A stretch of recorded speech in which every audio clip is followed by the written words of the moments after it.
Is one of the things I really feel badly for young women, because they're not guided through this with any sense whatsoever. And I'll tell you what my experience has been working with women, and you can take this for what it's worth.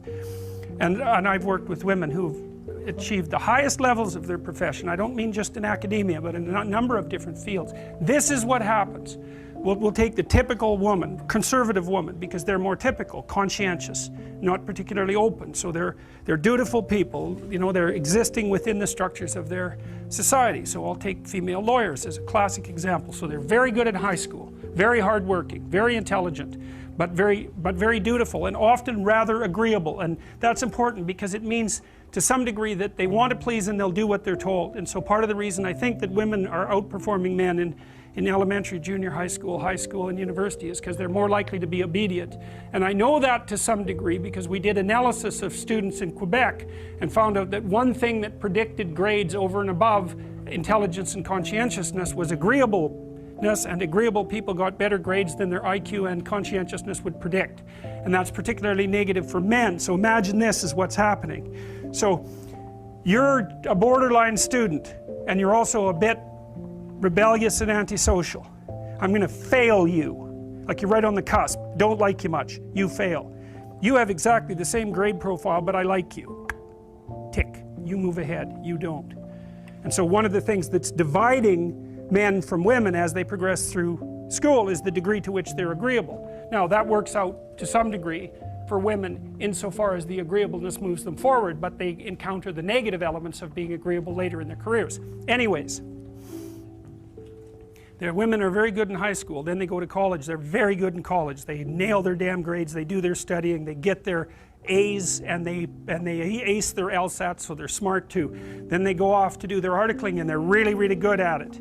And then they get offered an associate position and they're really good at it, and then by the time they're 30 they make partner, and let's say they're in high pressure, high paying jobs. $250,000 a year, $300,000 a year, $500 an hour. Okay, what's your life like? You work all the time, period. 70 hours a week, 75 hours a week, flat out, and you don't get to make any mistakes. And if your client calls you at 3 in the morning on Sunday, you say, I'm really glad to hear from you, because if you don't, there's some hot law firm in New York that'll take your client from you at a moment's notice. And the client is paying you, whatever, the firm, $750 an hour, of which maybe you get $350, and what they want is an answer about something really complicated right bloody now. And you can say all you want about the fact that women have a difficult time with that because it's a male-dominant patriarchy. Any female lawyer who's hit 30 and is a partner that has any sense at all knows that's complete bloody rubbish. It's market determined right to the core. What happens to the women when they're in their 30s? They all leave the high-end law firms. Why? Because who in their right mind would want to live like that? That's the issue, right? Once you make about $60,000 a year for your family, but let's say for you personally, additional income has zero impact on your quality of life. Zero. So why work 80 hours a week? Well, men will do it, some men, very few. A handful of hyper-competitive men who are obsessed with hitting the pinnacle of the given dominance hierarchy they're in will happily work 80 hours a week, and they'll forego everything else. Relationships, family, children, way in the second category. And so those men are often very difficult to live with too, because they're so obsessed with their career. It's hard to have a relationship with them. And maybe they don't have much of a relationship with their kids, but they're damn good at what they do. And part of that is they're smart and disciplined, and they'll work non-stop all the time. It's like an obsession, and that's the sort of people who run things. Those are the people who run things. Well, they're often also disagreeable too, because you want to manage people? Really? They're not going to like you. You know, and it's not an easy thing to not be liked, and actually if you're an agreeable person, and women are more agreeable than men, it's quite painful to be disliked. But if you're in a managerial and executive position, the probability that people are going to like you is quite low. Now, if you're a real son of a bitch, then they're going to dislike you more. But those positions are very stressful, partly because of the interpersonal dynamics, and they're also incredibly competitive.